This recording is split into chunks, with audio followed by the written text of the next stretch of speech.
नमो अर्हन्ताणं नमो सिद्धाणं नमो आयर्याणं नमो वज्झायाणं नमो लोये समसाहुणम् ऐसो पंचनमुक्कारो सर्वपावपनाशनो मङ्गलाणं च सर्वेशं पठमं हवै मङ्गलम् पठमं हवै मङ्गलम्।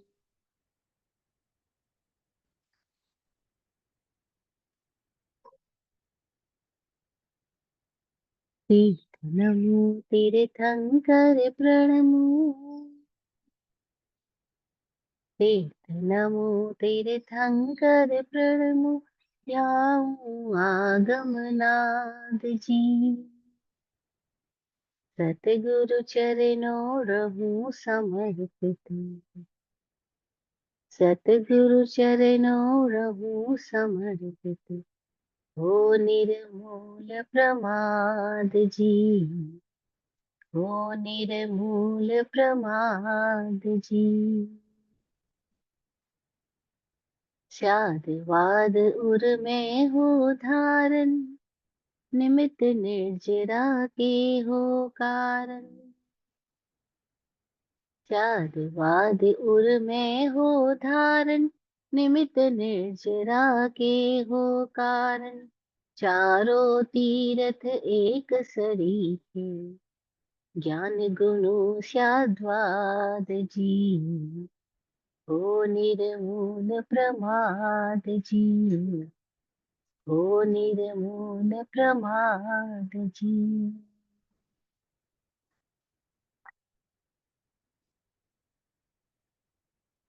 ओम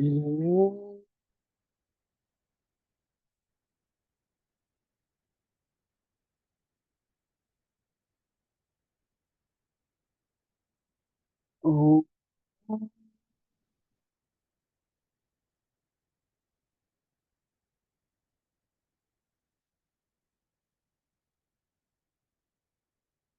ओम।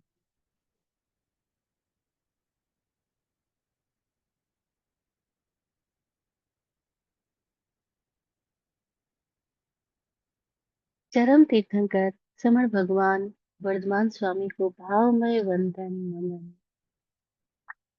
चतुर्वेद तीर्थ को प्रणाम। समस्त भव्य आत्माओं की भव्यता को नमन। परम उपकारी आत्मज्ञानी पूज्य श्री विराट गुरु जी एवं स्वामी विकास जी को प्रणाम।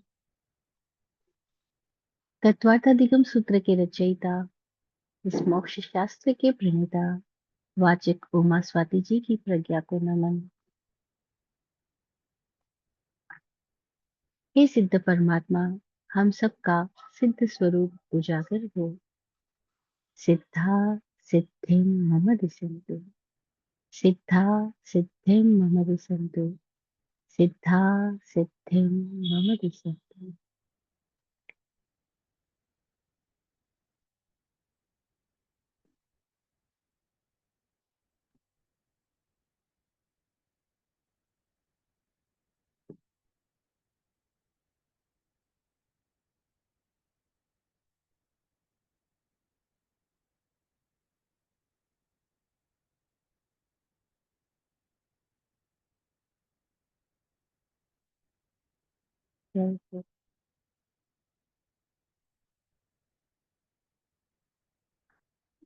जिंदगी में बहुत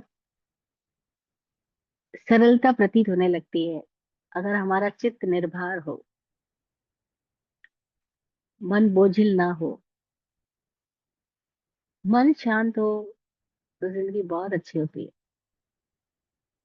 अंदर से कुछ भारी हो जाए, मलिन हो जाए मन, तो चाहे हम स्वर्ग जैसी सुंदर व्यवस्था में भी क्यों ना बैठे हो, वहां भी हमारे भीतर तो नरक ही चल रहा है।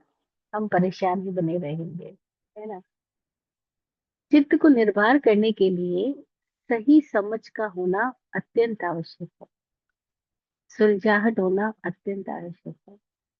और सही समझ पैदा हो सके, सही समझ विकसित हो सके, इसी के लिए तत्व ज्ञान की आवश्यकता होती है। तत्व ज्ञान हमारे दृष्टि को निर्मल बना देता है, पक्षपात शून्य बना देता है, और हमारी समझ को एकदम सरल बना देता है, विकसित करता है। और फिर हम तथ्यों को जानकर जब जीने लगते हैं, तो हमारे भीतर एक अलग ही उड़ान आ जाती है, एक अलग ही मौज आ जाती है, क्योंकि हम तथ्यों को जान रहे हैं।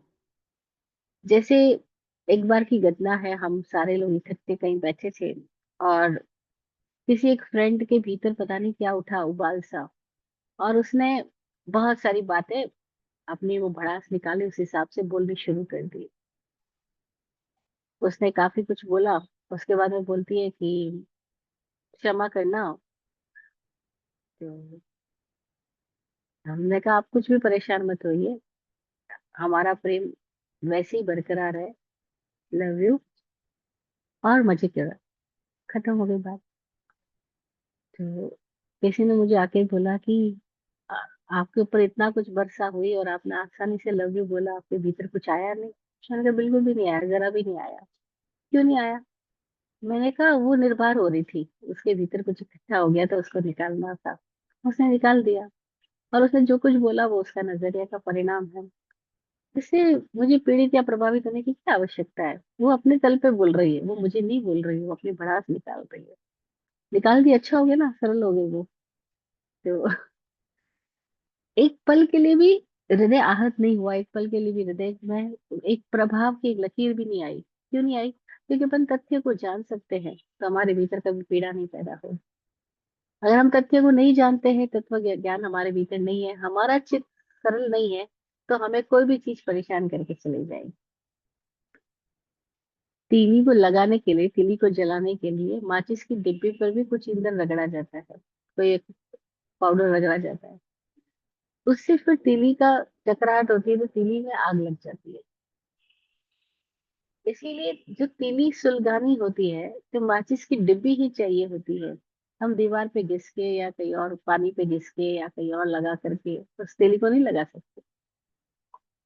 तो तीली में ज्वलनशील कोई पदार्थ है, लेकिन वो ज्वलनशील पदार्थ को उभारने के लिए भी बाहर कोई ऐसा निमित्त होगा, तभी वो ज्वलनशील पदार्थ भी उभरेगा, अदरवाइज उभरेगा भी कैसे?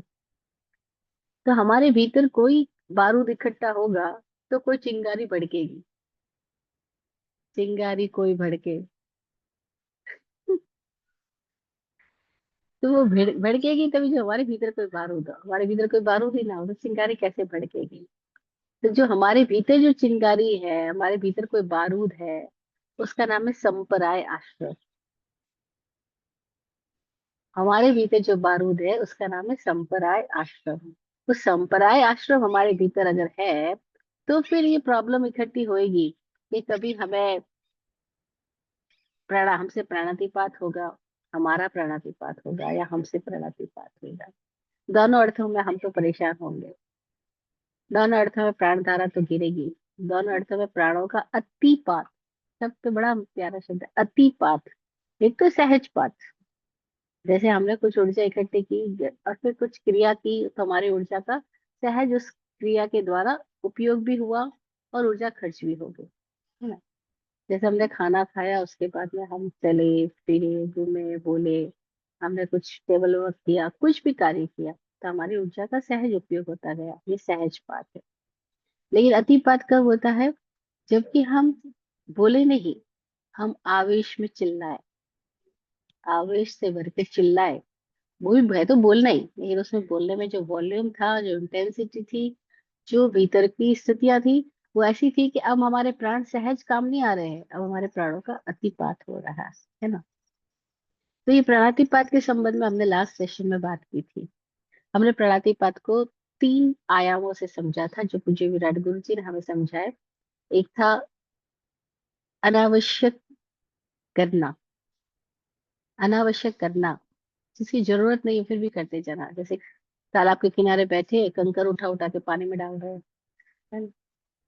और कुछ नहीं, किसी की चिकोटी काट रहे हैं, व्यर्थ कार्य करते जाना, जितने भी व्यर्थ कार्य है, व्यर्थ गप्पे मारना है, व्यर्थ किसी की चुगली करना है, व्यर्थ किसी के साथ छेड़छाड़ करना है, व्यर्थ भौंडी मजाक बनाना किसी की नाटक उतारना, और इस तरह से कोई भी ऐसे कार्य जो व्यर्थ ही किए जा रहे हैं, जिसका कोई कुछ भी हासिल नहीं है, जिससे ना खुद को सुकून है ना दूसरों को सुकून है, और उसमें बस हमारे प्राणातिपात होते चले जाते हैं। तो अनावश्यक करना प्राणातिपात है। आवश्यक को न करना, आवश्यक का दमन कर देना, जैसे हमने बात की थी, गुस्से में आके खाना छोड़ देना, अपने शरीर की सहज क्रियाओं के प्रति भी लापरवाह हो जाना, उनको भी दमित कर देना, आवश्यक का दमन करना, वो भी प्राणातिपात है। और तीसरा हमने बात किया था कि जो सहज घटनाएं हैं उसमें प्रमादित होना, सहज घटन में प्रमाद, अनावश्यक करण, आवश्यक का दमन और सहज घटन में प्रमाद, ये तीनों प्रकार के प्राणातिपात की हमने बात की। सहज घटनाएं जिंदगी में हो रही है, लेकिन हम मूर्छित है, हम बेभान है, हमें होश ही नहीं है कि हमारे चारों ओर हो क्या रहा है। हम अपनी सपनों की दुनिया में मुंगेरी लाल के हसीन सपने देख रहे हैं, तो हम सहज घटना में प्रमादित होने की वजह से भी प्राणातिपात करते चले जा रहे हैं। हम अपनी पूरी जिंदगी ऐसे व्यर्थ कर देते हैं, पता भी नहीं चलता कि क्या करना था और क्या ही क्या किए चले जाते हैं। कभी अगर कंटेम्पलेट करें तो पता लगेगा, अरे इतने साल बीत गए, आखिर हुआ क्या। मैं वही कार्य सुबह से लेकर शाम तक करता चला जा रहा हूँ, जैसे कोई मशीन में प्रोग्रामिंग फीड कर दी जाती है, और वो जो प्रोग्राम डाल दिया गया मशीन उसके अकॉर्डिंग सारी चीजों को छापती जाती है, निकालती जाती है। बस ऐसे ही हमारे भीतर भी कुछ अंकित कर दिया गया है कि सुबह से लेकर शाम तक ये करना है, और हम बस वो किए चले जा रहे हैं। हमें जरा भी होश नहीं है कि हम हैं क्या, कहाँ है, क्यों कर रहे हैं। ऐसे बेभान सी जिंदगी जीते जा रहे हैं, वो सब भी प्रणतिपात बताया। तो ये सारा प्रणतिपात हो ही क्यों रहा है? क्योंकि व्यक्ति को अपने प्राणों के होने का, प्राणों की क्षमता का एहसास भी नहीं है। और ये प्राण है क्या, जो जीवन को धारण किए हुए है, वो प्राण शक्ति है क्या, उसका बिल्कुल भी एहसास नहीं। हमें ये पता ही नहीं है कि हम एक बड़ी संपदा लेकर के चल रहे हैं, एक बहुत बड़ी अद्भुत संपदा है जिसकी वजह से हम जीवित है, धारण किए हुए इस जीवन को। और उस अद्भुत संपदा का सदुपयोग करके हम अपने भीतर अपने ही विराट स्वरूप को जन्म दे सकते हैं। हमें इसका एहसास ही नहीं है। हमें प्राणातिपात का क्यों ही पता नहीं है? क्योंकि हमें अपने प्राणों का ही नहीं पता, तो प्राणातिपात का कैसे पता हो? जिसको अपने धन का ही नहीं पता है, उसको अपने धन का अपव्यय का क्या पता होगा। बड़ी प्यारी कथा आती है, पूरा एक ग्रंथ बना है योग वशिष्ठ करके। वो योग वशिष्ठ ग्रंथ के अंदर बहुत अद्भुत वर्णन आता है श्री राम जी का, कि जब जनक ने चाहा कि राम राजा बने, तो राम ने कहा कि मैं एक बार उस राज्य को देख लेना चाहता हूँ जिसका मुझे राजा बनना है, क्योंकि मैंने जिस राज्य को जानता ही नहीं, मैं उसका अधिकारी कैसे बनूंगा।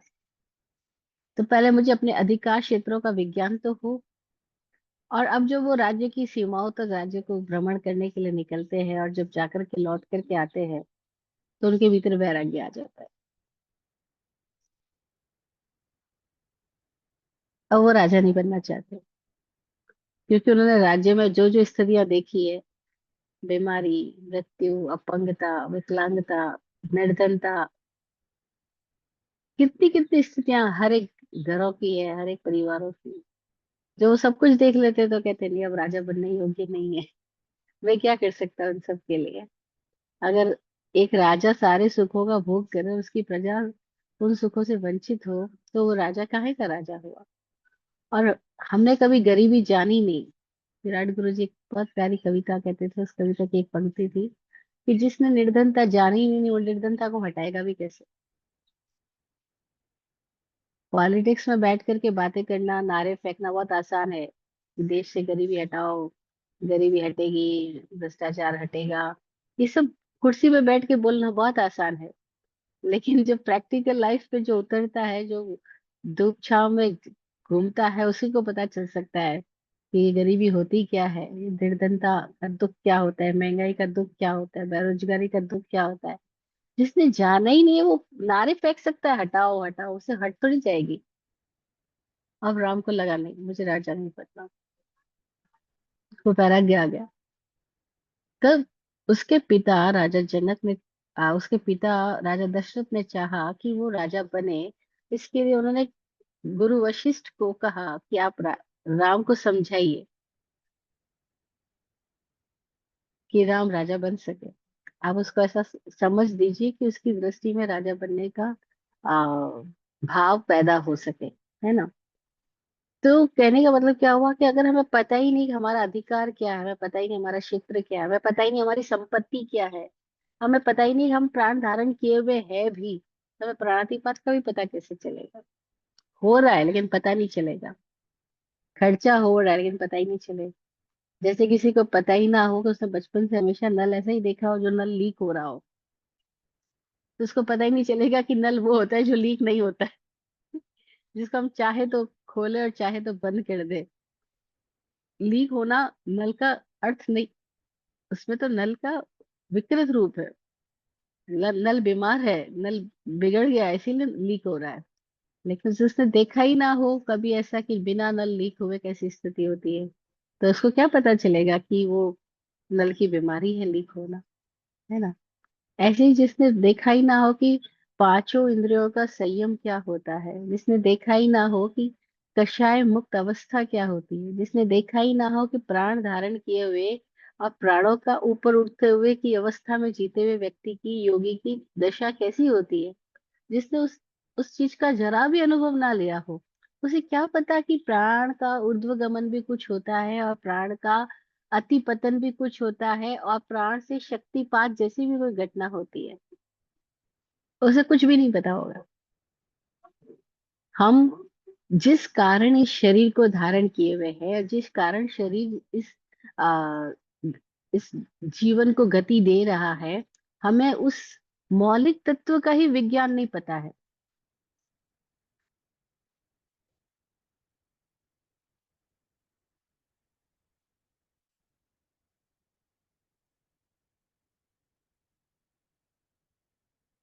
और जब हमें अपने ही मौलिक तत्व का विज्ञान नहीं पता, हमें अपनी ही संपदा का नहीं पता, तो संपदा के शरण का श्रेय हो जाने का पता हमें कैसे लगेगा। इसीलिए प्राचीन काल में प्रारंभ से ही बालकों को ऐसे योगाभ्यास सिखाए जाते थे, ऐसे प्राणायाम आदि प्रक्रियाएं करवाई जाती थी। उसको कैसे बैठना, कैसे उठना, कैसे बोलना, वो सारी सहज गतिविधियों में जागृति सिखाई जाती थी कि उसको अपने प्राणों का एहसास हो सके। और उनको ये उनकी अनुभव से उन्हें ये सिखाया जाता था, उनमें ये अनुभव पैदा करवाया जाता था कि उनके हर वचन में प्राण है। वचन बल प्राण। उनके मन के हर स्थिति में श्रम विचार में प्राण है, मनोबल प्राण। उनके शरीर में प्राण है और प्राण धारण करने पर ही ये शरीर स्वस्थ रहता है। प्राणों का सही वेग हो, सही गति हो, तो ही शरीर स्वस्थ रहता है। तो काया बल प्राण क्या होता है? ये श्वास लेने से कैसे प्राणों का संबंध जुड़ता है। श्वासोश्वास बल प्राण का विज्ञान दिया जाता था। पांचों इंद्रियों का अगर हम जरा भी अनावश्यक उपयोग करते हैं, तो हम अपने पांचों इंद्रियों के द्वारा प्राणों का अपव्यय कर रहे हैं, अतिपात कर रहे हैं। तो इंद्रियों का कैसे संयम करना, वो सिखाया जाता था। हमें देखना कैसे, सुनना कैसे, बोलना कैसे, सूंघना कैसे, चखना कैसे, स्पर्श कैसे करना, ये सब में हमारा विवेक इतना बना रहे कि हमसे इन सब में से आवश्यक ही घटित हो, अनावश्यक स्वतः हो ही नहीं। हमारा हाथ भी अनावश्यक ना उठे, हम अनावश्यक करवट भी ना बदले, हम अनावश्यक हलन चलन भी ना करें।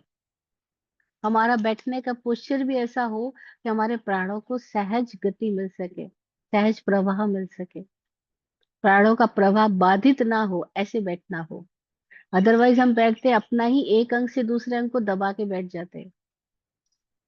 जैसे चेयर पे बैठे घंटों, राइट लेग लेफ्ट पे पड़ा है या लेफ्ट राइट पे पड़ा है, कोई एक एक पे पड़ा है, और घंटों एक ही पोस्चर में बैठे हैं, हमें समझ ही नहीं आएगा कि हम एक जगह एक अंग की प्राण धारा को डिस्टर्ब कर रहे हैं। तो चेयर पे बैठना है तो भी दोनों पैरों को कैसे संतुलन बनाया जा सके। इसीलिए देखो सुखासन, जो पालथी लगा के आसन बताया गया, पालथी लगा के जो कोई व्यक्ति बैठता है तो उसकी पूरी प्राण धारा उसके शरीर में ही मजे से गति कर सकती है, संतुलित रहती है। कोई एक अंग विशेष रूप से किसी दूसरे अंग से दब नहीं रहा है। परस्पर सामंजस्य है, लेकिन परस्पर दबाव नहीं है। अब अगर हमारे शरीर, सारे शरीर के अंगों की प्राण का हमें अनुभव हो सके, और हमको सही भांति से हमें बैठना, उठना, देखना, चलना, सारे पोस्चर्स आ सके, तो हमें प्राणों का भी एहसास होने लगेगा कि हाँ अभी मेरे प्राण डिस्टर्ब नहीं हो रहे हैं। और अगर हमारी जेब में धन है और हमें अपने धनी होने का एहसास है, तो हमें उस धन का उपयोग कैसे करना उसका भी विवेक बना रहेगा। लेकिन हमारी जेब में धन है और हमारी जेब में कोई आ, वो सिलाई उगड़ी हुई है, और जेब से धन निकलता जा रहा है, पर हमें ये भी नहीं पता जेब में धन कितना, और हमें ये भी नहीं पता कि धन निकलता जा रहा है। अब वो व्यक्ति क्या धन का उपयोग करेगा? जिसको ना धनी होने का एहसास है, ना धन के अपव्यय होने का, होते जाने का एहसास है, तो धन का उपयोग भी कैसे करेगा सही प्रकार से? तो अधिकार क्षेत्र का ज्ञान होना ही ये विवेक भी जगाएगा कि अधिकारों का प्रयोग कैसे किया जाए। तो प्राणों का एहसास होगा, तो ही हमें प्राणों का सही उपयोग करने की कला भी आ पाएगी। तो हम देखते हैं कि कैसे वो कोई सामर्थ्यवान लोग रहे, जिन्होंने अपने प्राणों का एहसास किया, करवाया, और ये विवेक जगाया कि हमारे हर वचन में प्राण है। हर वचन संकल्प रूप होता है। हर वचन बोलने के साथ ही सृष्टि के अंदर एक घटना का निर्माण कर देता है।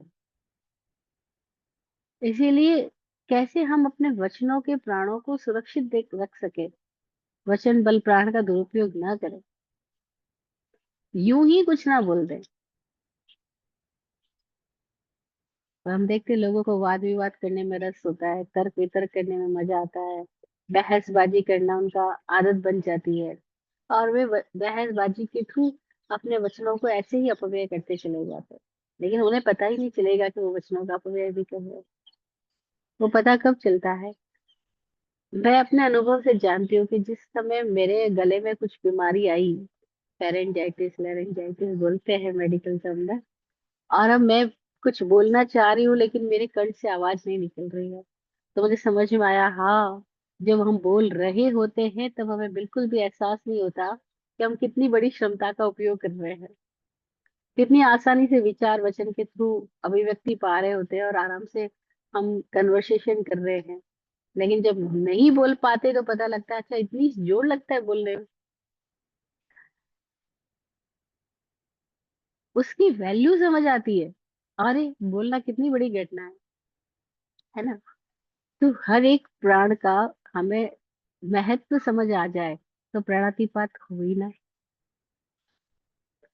जैसे आपने अपने द्वारा अर्जित किए हुए धन का आपको महत्व समझ में आता है, तो आप वेस्ट ऐसे मनी को नहीं बहा दोगे कि चलो ऐसे ही खर्च कर दो, उड़ा दो, क्योंकि आपको पता है आपने वो पैसे कैसे कमाए हैं, है ना? तो पैसे कमाने में आपको कितना मेहनत पड़ी, कितनी सजगता रखनी पड़ी, कितना आपने सालों उसके लिए कला सीखी, सब कुछ किया, और अब आप पैसा कमा रहे हो। तो आपको अपने पैसे का अपव्यय करते वक्त आप बिल्कुल सावधान रहते हो, ना ना, जहाँ जरूरत है वहीं पे खर्च किया जाए। अरे धन, इसीलिए तो किसी समझदार अनुभवी व्यक्ति ने ये भी कहा कि ऐसे हम बोलते हैं कि हम 10 प्राण हैं हमारे पास में, पर इन 10 प्राणों से भारी आजकल जो हो गया वो 11वां प्राण है, और उसका नाम क्या है? मनी बल प्राण।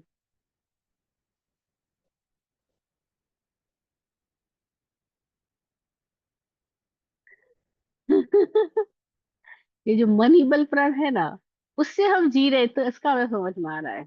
और मनी बल प्राण का प्रणतिपात ना हो, ये हमें समझ में आ रहा है कि पैसा फालतू खर्च नहीं करना, वो हमें सबको पता चल जाता है, क्योंकि हम कमा रहे हैं।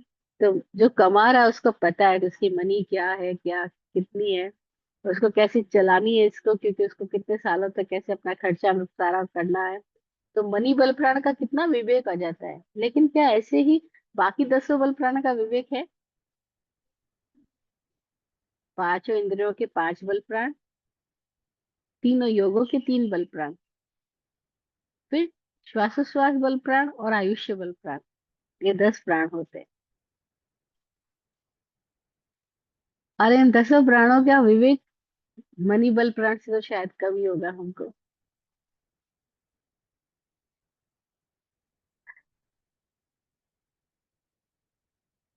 तो प्राण धारा कितनी अद्भुत घटना है। इस प्राणों की गति से हम इस जीवन को धारण किए हुए हैं। प्राणों के ऊर्ध्व गमन से हमारे भीतर ही स्वर्ग का सृजन होता है। प्राणों के अतिपात से हमारे भीतर ही नर्क का निर्माण होता है। प्राणों का सहज उपयोग करते रहने से हमारा जीवन व्यवहार बड़ा आनंदित हो जाता है। और जहाँ प्राण है, चैतन्यता है, प्राणों में खिलावट है, चित्त उलझा हुआ नहीं है, कहीं भी निर्भर है, तो वो व्यक्ति के जो आ, आनंदित चित्त की दशा है, उस व्यक्ति का जीवन सुखी है। और ऐसे सुखी व्यक्ति के पास जाके भी मजा आता है, पास रहने वाले को भी मजा आता है। कैसे हम कई बार किसी ऐसे संतों योगियों के पास जाके बैठते हैं, बस जाके बैठने में ही मजा आता है। उनके पास हम कुछ ना करें, कुछ ना बोले, वो कुछ एक शब्द भी ना बोले, तो भी उनके प्रेजेंस से हमारे भीतर कुछ होने लगता है। ऐसे लगता है जैसे यहाँ आके बस शांत हो गया, हल्का हो गया, सारी परेशानियां दूर हो गई। चाहे उन्होंने कुछ कहा नहीं, चाहे हमने कुछ कहा नहीं। ये क्यों हो रहा है? क्योंकि वहां एक कोई चैतन्यता है, कोई जीवंतता है, कोई प्राणधारा का ऊर्ध्वगमन हो रहा है।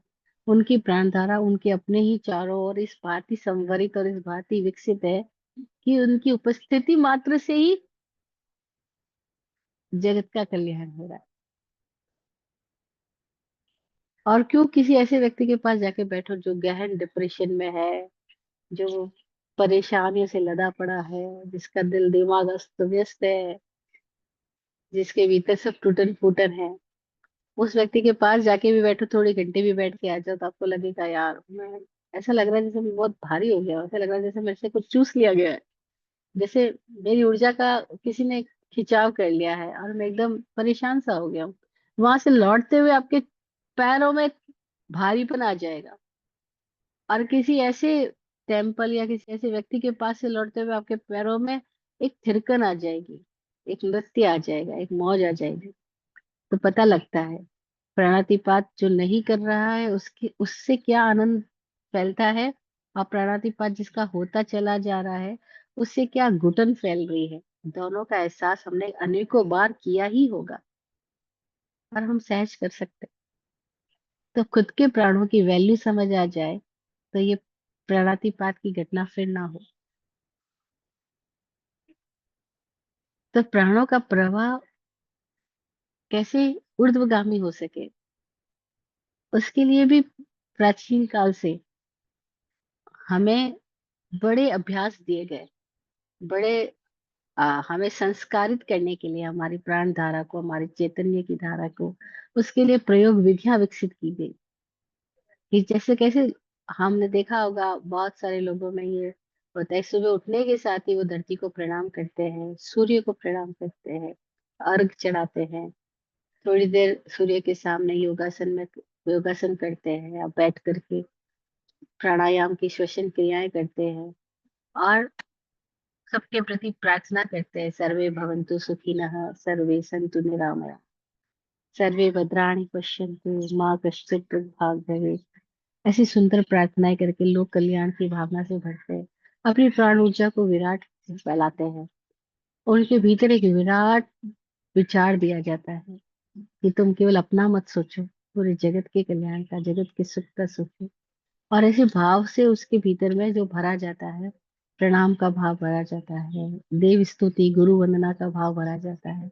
ये सब क्या है, इन सब के द्वारा क्या होता है कि हमारे भीतर वह जो ऊर्जा है, विचार की, वचन की, वह जो ऊर्जा है सांस लेने की, वो जो जीवन की ऊर्जा है, वो जीवन की ऊर्जा परम जीवन की ऊर्जा के साथ एकात्म हो सके, पूरे अस्तित्व के साथ एकात्म हो सके। और जब ऐसे होने लगता है तो हम शरीर में तो भले छोटे हैं, लेकिन हम छोटे नहीं रहते। हम विराट के साथ एकाकार होने लगते हैं, हम विराट होने लगते हैं। शुद्रता विलीन होने लगती है। फिर उससे जो जीवन व्यवहार में निकलेगा, वो व्यवहार भी, उसका जीवन व्यवहार का दृष्टिकोण बिल्कुल डिफरेंट होएगा। वो किसी को मारने, काटने, गला घोटने का नहीं सोचेगा। किसी के साथ धोखाधड़ी, चालबाजी करने का विचार तक भी, ख्याल भी नहीं उठेगा उसके भीतर। उसकी स्थिति ऐसी हो जाएगी, उसके भीतर से शुद्रताएं जन्म ही नहीं लेती। जैसे झूठ, चोरी, कालाबाजारी, जालसाजी, व्यर्थ, भोंडी मजाक किसी के लिए एकदम सहज होती है, और किसी के लिए एकदम असहज होती है, उनके मुंह से निकल ही नहीं सकती। उनकी स्थिति वहां से गायब हो चुकी है, वो एक अलग तल पे जीवन जीने लगते हैं। तो जो प्राणातिपात नहीं कर रहे हैं, उनकी दशा बिल्कुल डिफरेंट है, और जो करते चले जा रहे हैं, वो एकदम अपनी रस धारा, अपनी जीवन धारा को खुद ही, जेब से पैसा निकलता जा रहा है, नल से पानी रिसता जा रहा है, और उनके प्राण खत्म होते जा रहे हैं, तो उन्हें होश भी नहीं कि वो कोई एक महान संपदा के धनी है और उसको लेकर के जिंदगी में आए हैं। और उसको इतना विस्तृत किया जा सकता है, प्राणों का आयाम, प्राणायाम, प्राणों का विस्तार इतना हो सकता है कि पूरे विश्व के प्राणों के साथ एकाकार हो जाए।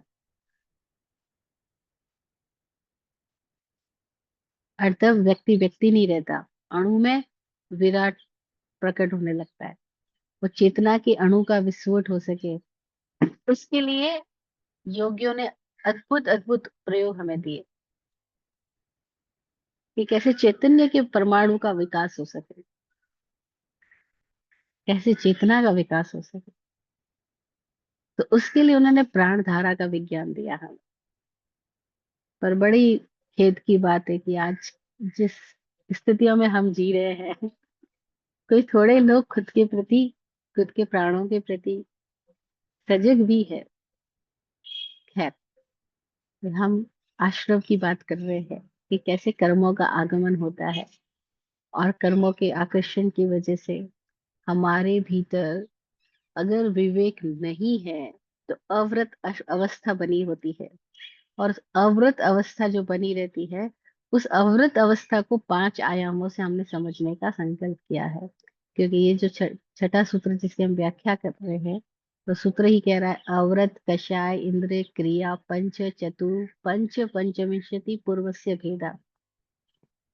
ये सूत्र कह रहा है कि संप्राय आश्रम के 39 भेद है। अवृत आश्रम, इंद्रिय आश्रम, कषाय आश्रम और क्रिया आश्रम। अवृत के 5 भेद है, कषाय आश्रम के 4 भेद है, इंद्रिय आश्रम के 5 भेद है, और क्रिया आश्रम के 25 भेद है। तो अवृत आश्रम में हमने प्राणातिपात, एक पहले प्राणातिपात आश्रम को समझा। दूसरा आश्रम है मृषावाद आश्रम। मृषावाद, हमें जो लोग जैन परंपरा से संयुक्त और थोड़ा बहुत इसमें स्टडी करते हैं, उनको पता है कि प्राणातिपात, मृषावाद, अदत्ता, दान, मैथुन और परिग्रह, ये 5 ऐसे पाप है, या 5 ऐसी स्थितियां हैं आ, जिसकी वजह से जीव अव्रत में रहता है, या आश्रम करता रहता है, कर्मों का बंधन बांधता रहता है ना। और इन 5 का अगर हम विवेक पूर्वक जीना आ जाए, तो हम इन 5 का संयम कर सकते हैं। प्रणातिपात से विरमण, मृषावाद से विरमण, अदत्ता दान से विरमण, मैथुन से विरमण और परिग्रह से विरमित हो सकते हैं। जो पूर्णतः विरमित हो जाते हैं, उनको हमने संयमवान कहा, साधु कहा। जो अंशतः विरमित होते हैं, उनको हमने श्रावक की उपासना कहा, समणोपासक की साधना बोला। कि वो देश विरति है, अल्प विरति है, पूरा विरत नहीं हुआ अभी। और जो पूर्ण विरति हो गया उसको हमने संयमी साधु बोला। अब ये विरति कहाँ से आएगी? विवेक से आएगी। और विवेक विज्ञान के बिना डेवलप नहीं होता। इसीलिए हम इसकी साइंस को समझने के लिए कुछ इसकी व्याख्या कर रहे हैं कि कैसे हमें अपने ही प्राणों की जैसा विज्ञान समझ आ जाए तो हम अपने प्राणों को बढ़ाने की का साधना कर सकते हैं। हम अपने प्राणों को ऊर्ध्वगमित करने का उपाय अपना सकते हैं। अन्यथा प्राणों का सहज पतन और अति पतन होता चला जा रहा है, जिसका हमें पता ही नहीं है, होश ही नहीं है ना। होश आ जाए तो ये सब चीजें बदल भी सकती है। ऐसे ही एक दूसरा शब्द आज हम चल रहे हैं जिसके साथ, वो है मृषावाद आश्रम। मृषा, देखो, परमात्मा महावीर के वचन और ज्ञानियों के वचन इतने अद्भुत होते, इतने अद्भुत होते, उनका एक तो कोई और विकल्प नहीं हो सकता। दूसरी बात, हर वचन के अंदर एक उसकी सार्थकता समाहित होती है। उन्होंने नहीं कहा कि असत्य मत बोलो, उन्होंने कहा मृषावाद ना हो। देखो, असत्य और मृषा दोनों शब्दों में फेर है। विराट गुरु जी समझ देते रहे हमको कि जगत में कुछ भी असत्य नहीं है, क्योंकि जो जो अस्तित्ववान है, जो सत है, सत यानी सत्तावान है ना, मौजूदगी जिसकी है, जिसकी मौजूदगी है, उसको असत्य कैसे करोगे? जिसको आज साइंस कह रहा है कि भाई जो एनर्जी है वो can not be created, can not be destroyed, it's only change, है ना। तो वो कह रहे हैं कि ये जो अस्तित्व है, जिसकी सत्ता है, सत्य है, सत्य है, वो असत्य कैसे हो सकता है? हट जाए, चला जाए, ऐसा नहीं हो सकता। रूप बदल सकता है लेकिन असत्य नहीं हो सकता। तो कह रहे हैं कि जगत में असत्य नहीं कुछ भी। जो सत है वो असत नहीं हो सकता। जो मौजूद है वो गैर मौजूद नहीं हो सकता। उसकी फॉर्म्स चेंज हो जाएगी लेकिन मौजूदगी तो बनी रहेगी। स्वामी जी अपना एक एक्सपीरियंस शेयर करते हैं कि एक बार कभी जब पुराने फोन होते थे, मेमोरी कार्ड होता था उनके अंदर का, तो 2 GB का मेमोरी कार्ड इनके फोन में है और वो फोन किसी कारण से खराब हो गया है, डिस्टर्ब हो गया है। अब वो कहते हैं कि मुझे इसकी मेमोरी की जरूरत थी, बिजनेस करते थे तो सब कुछ उसमें मौजूद था, तो उन्होंने उस मेमोरी कार्ड को आ,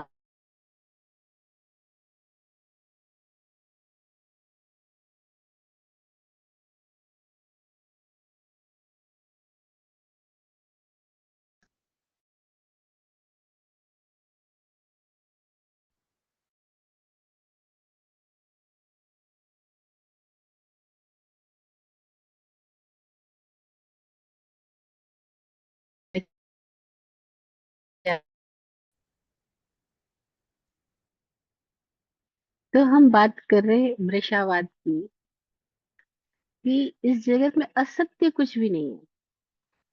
जिसको हमने डिलीट कर दिया वो भी कहीं मौजूद है।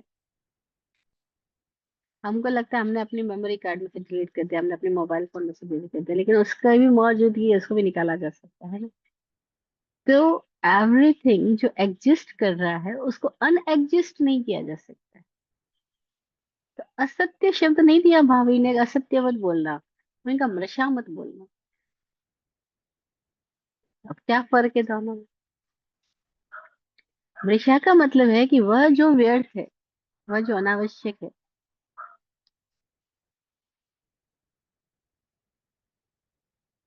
झूठ किसको बोला है? ऐसे तो सब कुछ सत्य है, सत्य है, तो झूठ कैसे हो सकता है? लेकिन वह झूठ है जो हमने गलत आशय से बोला है, दुर्भाव से बोला है। वह झूठ है जहां हमारे भीतर कपट पैदा हुआ है, कपट पूर्वक कही गई बात, बिना विवेक के कही गई बात, अनावश्यक कही गई बात, व्यर्थ कही गई बात। वह व्यर्थ का वाद मृषावाद है। और व्यर्थ का वाद यानी हमें ये विवेक होना होगा कि व्यर्थ क्या है और सार्थक क्या है। तभी तो हमें व्यर्थ का वाद समझ में आएगा कि कहाँ मैं व्यर्थ बोल रहा हूँ।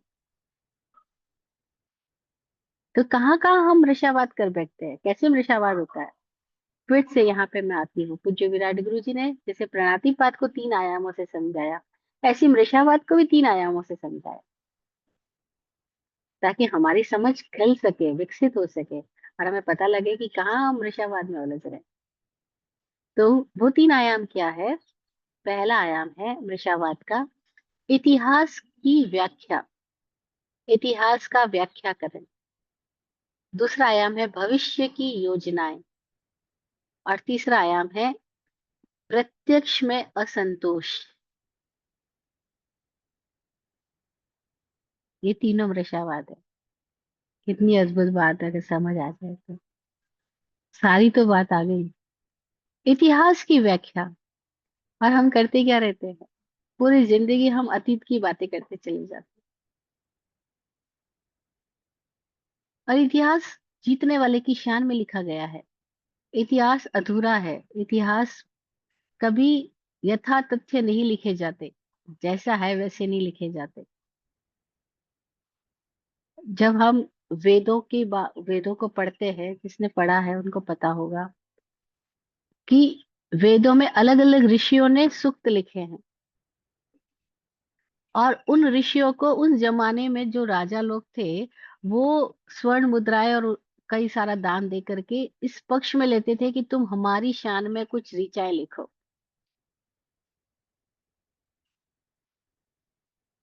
तो राजा महाराजा लोग कवियों को, चारणों को, भाटों को, लेखकों को, साहित्यकारों को अपनी सभा में बहुत सारा पुरस्कार देके इस बात के लिए रखते थे कि वो हमारी शान को बढ़ाए, हमारे फेवर में छंद कविताओं की रचना करे, और वो साहित्य समाज में प्रकाशित होता चला जाए, ताकि समाज को पता लगे, अरे अकबर कितना महान था, अरे मुगल काल कितना महान था, अरे अंग्रेज काल में ये हुआ था, अरे फलां में ये हुआ था।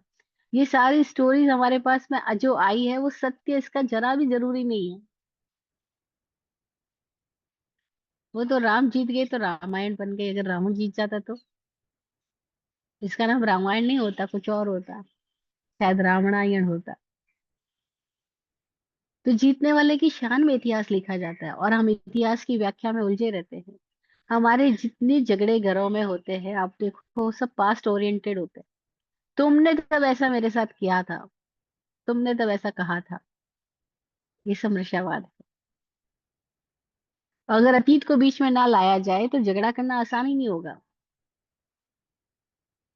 लेकिन हम अतीत को लाते हैं, चाहे वो ला करके भारत चीन का युद्ध हो, या रूस यूक्रेन का युद्ध हो, या अमेरिका का हो, कहीं पर भी हो, ये सारे युद्ध जो हो रहे हैं, इन सब के बीच में पास्ट की बातें जरूर बनी रहेगी।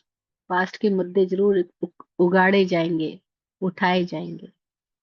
और कोई व्यक्ति यही संकल्प कर ले कि मैं पास्ट का मुद्दा उठाऊंगा ही नहीं, तो प्रेजेंट में बात कितनी होगी। तो इतिहास की व्याख्या मृषावाद है। इतिहास से शिक्षा ली जा सकती है। इतिहास को पढ़ा जा सकता है, जाना जा सकता है, उसे सीख ली जा सकती है। विराट गुरु जी कहते थे कि इतिहास से शिक्षा ले लो, कि बाप ने अगर 100 तक गिनती गिनी है तो मुझे 101 से गिननी है। इतिहास से शिक्षा ले लो कि इन्होंने ये भूले किए तो मुझे ये भूले नहीं दोहरानी है, क्योंकि इन भूलों का हम परिणाम देख चुके हैं। जैसे आइंस्टाइन को जब पूछा गया मरते समय कि अगर तुम्हें दोबारा जन्म मिल जाए तो तुम क्या करोगे, क्योंकि वो लोग तो पूर्व जन्म की मान्यता में नहीं रहते हैं। जो ईसाई धर्म है उसमें पूर्व जन्म की मान्यताएं नहीं है। तो वो कहते हैं कि अगर तुम्हें मिल गया, हालांकि आइंस्टाइन को पता था कि पिछला जन्म होता है, पूर्व जन्म होता है, उसने अपने वैज्ञानिक बुद्धि से प्रयोगों के द्वारा बहुत सारी चीजों को जान प्राप्त कर लिया था। तो वो कहता है लेकिन मैं वैज्ञानिक तो नहीं बनना चाहूंगा, प्लम्बर बन के जीना पसंद कर लूंगा, लेकिन वैज्ञानिक क्यों नहीं बनना। कि मुझे नहीं पता था कि मैं जो आविष्कार करूंगा उसका इतना दुरुपयोग होगा और लाखों लोगों को मार दिया जाएगा। अगर मुझे ये भान होता तो मैं कभी ये आविष्कार ही ना करता। तो जानकार लोग हमेशा कहते हैं कि ज्ञान भी सही हाथों में जाए तो ही काम का है। ये जानकारियां भी गलत हाथों में चली गई, गलत व्यक्ति के पास चली गई, तो ये ना जाने क्या बतंगड़ खड़ा कर देगी। और ऐसा होता रहा है। जब घर में नई बहू आ रही है, जैसे सपोज एक द्रौपदी आई और उसको पता लगा दुर्योधन ने ये पांडवों के साथ किया है अत्याचार अनाचार, तो कभी भी बात निकलेगी द्रौपदी के मुंह से निकल पड़ेगा और महाभारत छिड़ जाएगी। वो एक वाक्य निकलना था, अंधों के जाए अंधे, और बस अहंकार कितना फुफकार गया दुर्योधन का। तो ये घटनाएं घर घर में होती है, क्योंकि अतीत की बातें बीच में ले आते हैं और झगड़े सारे शुरू हो जाते हैं। घर में नई बहू आई, वो खुद अपनी दृष्टि से दुनिया को देख लेगी, लेकिन हम उन्हें देखने नहीं देते, हम पहले उनको इतिहास के चश्मे पहना देते हैं। जो बच्चा इस जगती में आया है वो फ्रेश आंखों से इस दुनिया को देखेगा ना, उसको देखने दो। लेकिन हम देखने नहीं देते, उसके पहले उसको सारे हिस्ट्री के चश्मे पहना देते हैं। उसको बता देते हैं कि ये भारत के पड़ोसी देश है, इनसे इनका प्रेम है, और ये भारत के पड़ोसी देश है, इनसे इनकी झगड़े हैं। ये दुश्मन देश है, ये मित्र देश है। अब वो मित्र मित्र हो जरूरी नहीं, दुश्मन दुश्मन हो जरूरी नहीं। दुश्मनों में मित्र है, मित्रों में दुश्मनी है। और जो मित्र है वही हकीकत में दुश्मन है। और जो दुश्मन है वो हकीकत में कभी मित्र रहा ही था, अदरवाइज वो दुश्मन हो ही नहीं सकता। लेकिन वो फ्रेश आंखों से तो उसको देखा ही नहीं, देखने ही नहीं दिया जाएगा। उसके पहले उसको चश्मे पहना दिए जाएंगे इतिहास की व्याख्या कर करके। ये इतिहास का व्याख्याकरण मिर्शावाद है। क्योंकि इतिहास का व्याख्याकरण वर्तमान के विवेक को हानि पहुंचा रहा है, हमें पूर्वाग्रह से ग्रस्त कर रहा है, हमारे भीतर के आ, कषायों को और ज्यादा सज्ज कर रहा है। तो ये मृषावादी हुआ ना। ऐसे ही भविष्य की योजनाओं में जीने वाला व्यक्ति मृषावाद में जी रहा है। इतिहास की व्याख्या से भी वो आश्रव कर रहा है, और भविष्य की योजनाओं से भी वो कर्माश्रव ही कर रहा है। और भविष्य की योजनाएं कौन बना रहा है? वही व्यक्ति भविष्य की योजनाएं गढ़ रहा है जिसके जीवन में जीवंतता नहीं है। तो वो काल्पनिक जिंदगी जी रहा है।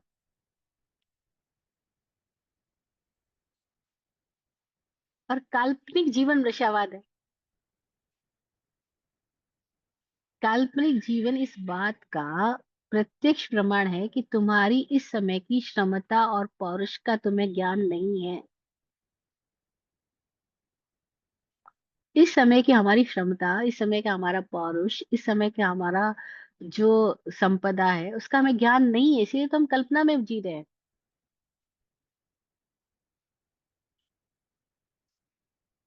और कल्पना में झूठे लगाव तो होते हैं, झूठा आकर्षण तो बना रहता है। और कल्पनाओं में आदमी कहाँ से कहाँ पहुंच जाता है, इससे उसके भीतर एक दम्भ विकसित हो जाता है, एक अहम भाव विकसित हो जाता है। और साथ के साथ उसका अपोजिट पोल भी विकसित होता है, जिसको दीन भाव कहते हैं। यानी सुपीरियरिटी कॉम्प्लेक्स भी आता है, इंफीरियरिटी कॉम्प्लेक्स भी आता है, उस व्यक्ति के भीतर होगा ही, जो काल्पनिक जिंदगी जी रहा है, जो भविष्य की योजनाएं गढ़ रहा है, जो अपने आप को महत्वाकांक्षाओं से भरा जा रहा है, गुब्बारा फुला रहा है। और जो गुब्बारा फुला रहा है उसमें जरा सा पंच कर दो, कैसे गुब्बारा फूटते हुए आवाज करता है, ऐसी वो व्यक्ति भी आवाज करता है, सिर्फ शोरगुल मचाता है, झगड़ा फसाद पैदा करता है, क्योंकि उसकी भविष्य की योजनाओं को आपने जरा सा पिन चुबा दी। और आप देखो ऐसी स्थितियां घर परिवार में हर दिन आपको चार ओर दिखाई पड़ेगी। इतिहास की व्याख्या करने वाला व्यक्ति, भविष्य की योजनाओं में मदमस्त व्यक्ति, नियमतः प्रत्यक्ष के प्रति असंतुष्ट है ही। इसीलिए प्रत्यक्ष में असंतोष भी मृषावाद है। यानी भूत का लगाव, भविष्य का बहाव, यानी प्रत्यक्ष से चूक जाना, प्रत्यक्ष में असंतुष्टि का लक्षण है। और जो प्रत्यक्ष में असंतुष्ट है वो मृषावाद में है। प्रत्यक्ष मतलब जो करंट सिचुएशन है, जो प्रेजेंट परिस्थिति है, जो प्रेजेंट आपका लाइफ है, उसमें असंतुष्ट होना। इसका मतलब क्या, उसमें हमेशा शिकायती बने रहना। असंतुष्ट व्यक्ति क्या करता है, हमेशा शिकायतें ही करता चला जाता है। ये सही नहीं है, वो सही नहीं है, ये अच्छा नहीं है, वो अच्छा नहीं है। चाय मिल गई तो चाय कड़वी ज्यादा है, कड़क ज्यादा बना दी आपने, चाय में शक्कर कम डाल दिया आपने। अच्छा, अब शक्कर ज्यादा डाल के दे दो, शक्कर ज्यादा गिर गई आपसे। अरे भाई, तुम तो हर हाल में शिकायत ही शिकायत है। जैसे स्वामी राम हुए, वो इतने अद्भुत योगी थे। वो कहते थे यहाँ यूं भी वाह वाह है, यहाँ वो भी वाह वाह है। और हम कहते हैं यहाँ यूं भी खराबी है, वो भी खराबी है। वो कहते थे राजी है हम उसी में जिसमें तेरी रजा है, यहाँ यूं भी वाह वाह है, यहाँ वो भी वाह वाह है। दोनों अर्थों में वाह वाह बोलते थे। और हमारे लिए दोनों अर्थों में पता है क्या होता है? गुरु जी कहते थे तीन शब्द है, देखो, वाह, आह और चाह। वाह वाह तो कभी से निकलता है, रेयरली निकलता है हमारे मुंह से। आह आह तो बहुत निकलता है। और चाह चाह भी बहुत निकलता है। वो जो आह आह निकलता है वो भी मृषावाद है, जो चाह चाह निकलता है वो भी मृषावाद है, क्योंकि चाह चाह भविष्य की योजना है, आ अतीत के दुख है, और वर्तमान से असंतोष है। तो हमें अपना मृषावाद समझ में आ जाए कि हम कहाँ मृषावाद में है, तो शायद हम इस मृषावाद आश्रम से बच सके, निकल सके, बाहर जा सके। है ना? तो ये मृषावाद आश्रम बताता है कि जहां जहां व्यक्ति प्रत्यक्ष के प्रति सजग नहीं है, मूर्छित है, बेभान है, बहुत सारी अपेक्षाओं से और लालसाओं से घिरा हुआ है, अथवा बहुत सारे भय और शंकाओं से सिकुड़ित सिकुड़ा हुआ है, वो व्यक्ति मृषावाद में है। वो अपने सत्य में नहीं है। और जो अपने सत्य को जानता ही नहीं है, सत्य में उपस्थित ही नहीं है, वो व्यक्ति धर्म में कैसे उपस्थित होगा, धृति में कैसे आएगा, धैर्य में कैसे विकसित होगा। तो शायद ये गाइडलाइंस काफी है। आज का आईना, फिर से हम अपना, हाँ, प्रतिबिंब देख सके, स्वाध्याय कर सके। ये सारी बातें इसलिए कि हम स्वयं का अध्ययन कर सके। है ना? तो स्वयं का अध्ययन करें, और हमारे भीतर जो ये पास्ट और फ्यूचर की दौड़ है, भाग दौड़ मची है, पास्ट से फ्यूचर, फ्यूचर से पास्ट, और ये सारी भाग दौड़ का कारण है कि प्रत्यक्ष को हम देख ही नहीं पा रहे। तो हम अगर प्रत्यक्ष के प्रति असंतुष्ट होने की बजाय वाह वाह से बढ़ जाए, स्वामी राम की तरह, लाजवाब है जिंदगी, आहा जिंदगी, ऐसे बोलने लगे, अद्भुत है जीवन, ऐसे अपना हमारे महसूस करने लगे, तो हम सत्य के करीब आएंगे। और भी बहुत सारा आयाम है मृषावाद को समझने के, तीन आयाम विराट गुरु जी ने जो हमें बताए, मैंने उसकी व्याख्या की। इसके सिवाय जो परंपरा मृषावाद के लिए और भी भेद बताती है, उसका विवेचन भी किया जा सकता है आने वाले समय में। आज इतना ही, प्रश्नों के लिए समय रखते हैं। जय हो। पूज्य विराट गुरु जी की दुआ, मांगलिक वचन। आप फूलो फलो, हो जिंदगी मखमल मुलायम। आप फूलो फलो, हो जिंदगी मखमल मुलायम। आपकी हर खुशी पर है हमारी जान सदके। दुआ करते हैं चुपचाप, दिल की थाप से हम। दुआ करते हैं चुपचाप, दिल की थाप से हम। रहे जाते नवाजे, हर घड़ी अरमान सबके। अमन और चैन से गुजरे आपका वक्त सारा। अमन और चैन से गुजरे आपका वक्त सारा। रुख पे खिलती रहे यूं रूह की मुस्कान खुल के। रुख पे खिलती रहे यूं रूह की मुस्कान खुल के। जय हो, जय हो, जय हो। सबका कल्याण हो।